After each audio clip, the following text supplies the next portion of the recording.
I'd like to thank some friends of ours for making this video for us.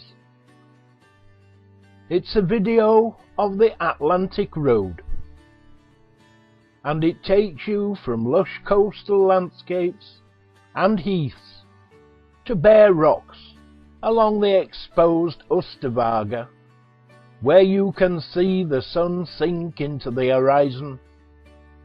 This national tourist route has been called the world's most beautiful drive and has been voted the Norwegian construction of the century.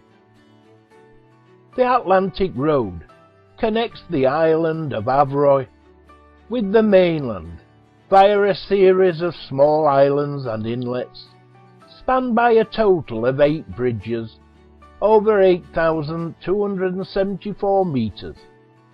The road was opened in 1989 and is toll-free. The Atlantic Road has National Tourist Route status, and the entire stretch between Bud and Kristiansund is one of the continuous experiences packed with coastal scenery, culture and history.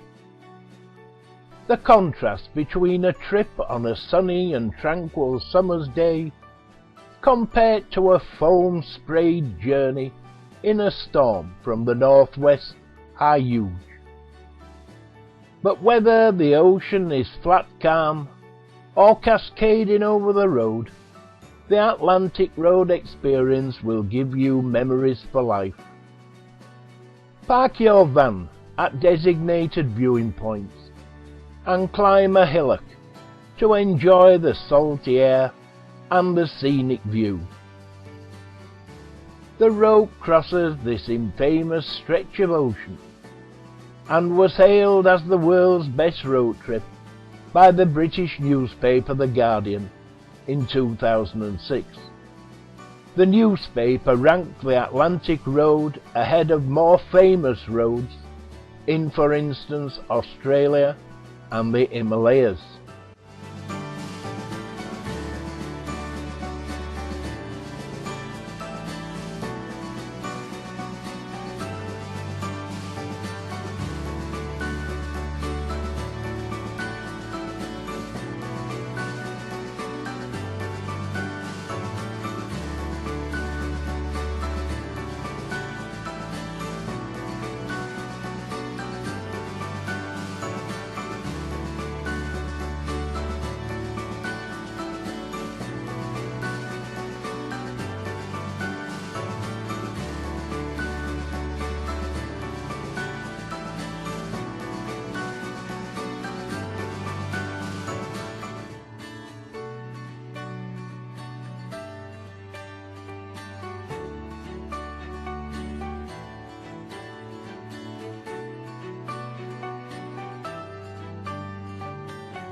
The whole idea of a French motorhoming holiday is not to book. It's just a waste of time, and that's just my opinion. Coming across scenes like you're watching now is round every corner. If you've booked a campsite or you need to be somewhere, you'd have to leave. If not, you find the nearest car park. That's exactly what we did.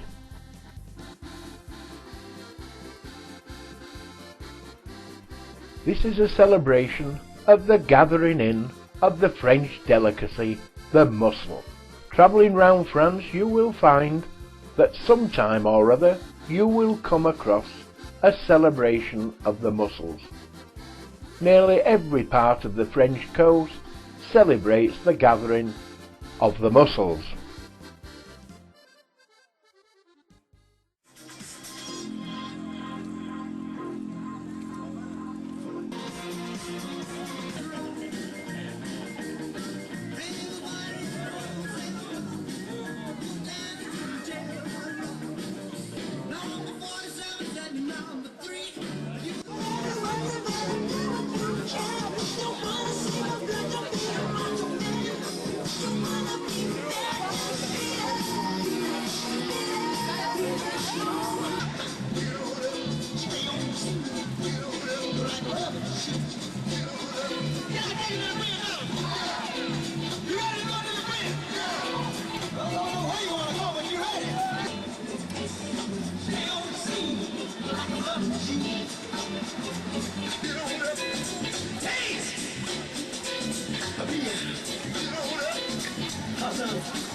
Travelling round the coast of France you come across all sorts of unusual sights.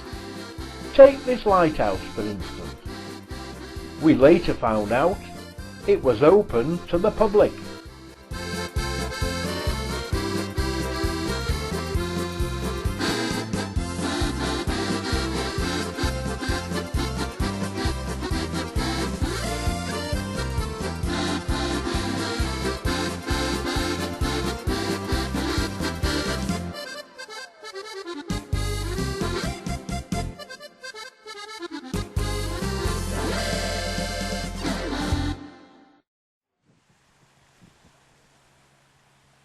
Royan, on the Charente-Maritime coast, can claim to be one of the best Atlantic beach and holiday resorts in France. It has a warm and sunny climate, tourist attractions, a lovely natural location, and best of all, some wonderful sandy beaches. If you're looking to travel down the French Atlantic coast, then one way of getting across the mighty Grodogne estuary is via the Royan ferry. The Royan ferry runs across to Les Verdons-sur-Mer, often known as Les Verdons, across the water in the Grodogne department.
Les Verdons-sur-Mer is a small coastal resort at the northernmost end of the Medoc Peninsula, close to Sellex-sur-Mer, and north of Bordeaux in southwest France. A small resort town with basic facilities. It faces across the Grodogne estuary to the town of Royan.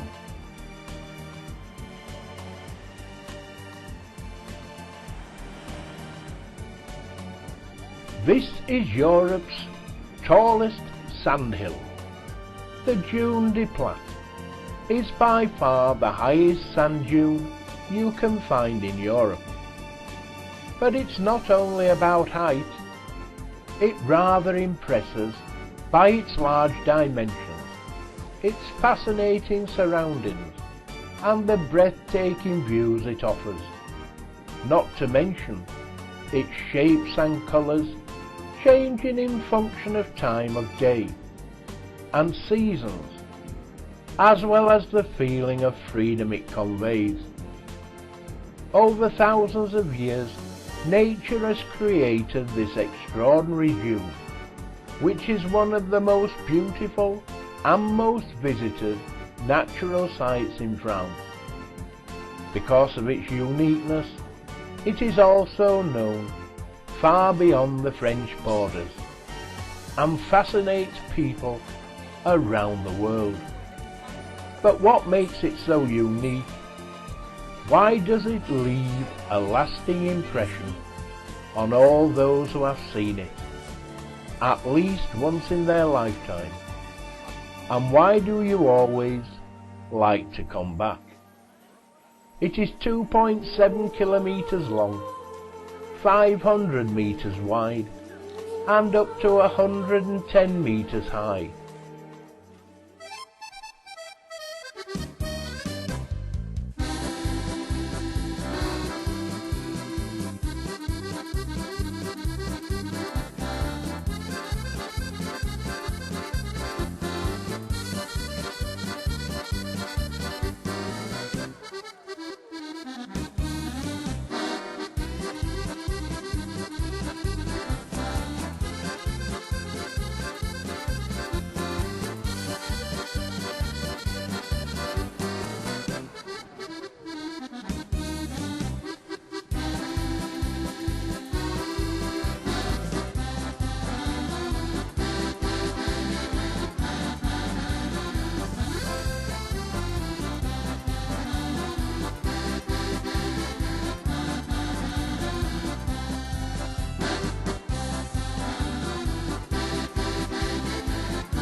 The Pearl of the Silver Coast, the little bathing resort of Mimizan-Plage, in the Landes district of Mimizan, between the Atlantic Ocean and the Gascon Landes forest. It has 10 kilometers of fine sandy beaches, a dream for surfers and those who like to relax on the beach. Summer entertainment, seasonal markets, a casino, restaurant, bars and nightclubs complete the tourist attractions of this resort.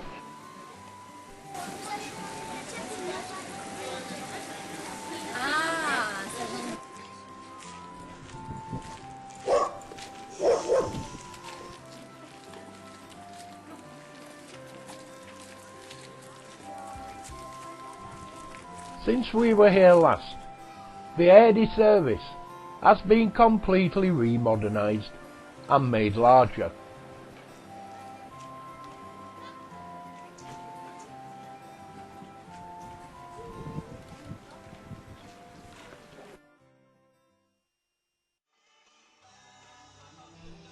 A magical island topped by a gravity-defying medieval monastery.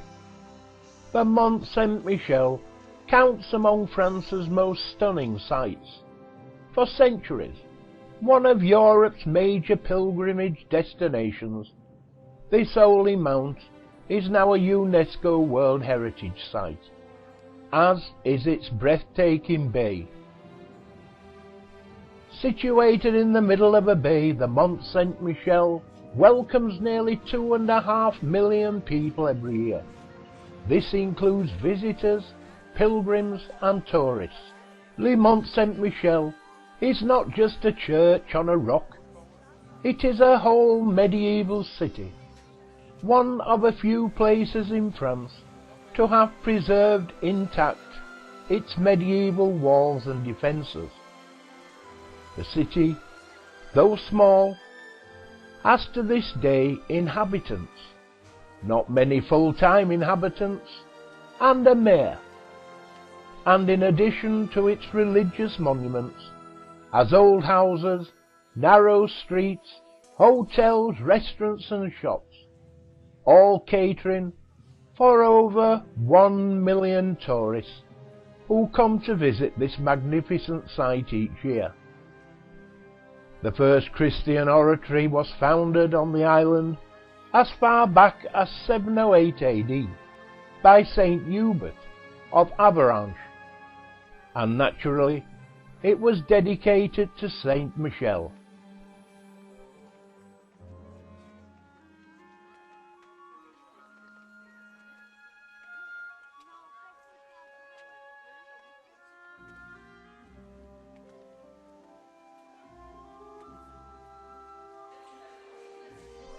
The abbey that most visitors climb up to see is a fine example of medieval architecture, different parts dating from different periods, as is common in old cathedrals and abbeys, particularly those that have experienced wars and natural disasters. The impressive Gothic choir dates from a period following the departure of the English. However, like much of the building, it was seriously and extensively renovated in the 19th century, following a visit by France's great Gothic revivalist architect, Viollet-le-Duc. Thus, it was that, in 1896, the abbey became crowned by its landmark spire, which is not medieval at all.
At the entrance to this medieval town is the ancient Burghers' Guard Room, now the tourist office. After going through the Boulevard Gate and then the King's Gate fortified with its portcullis, you will find the Grand Rue, or Main Street, with its museums, shops and houses dating from the 15th and 16th centuries.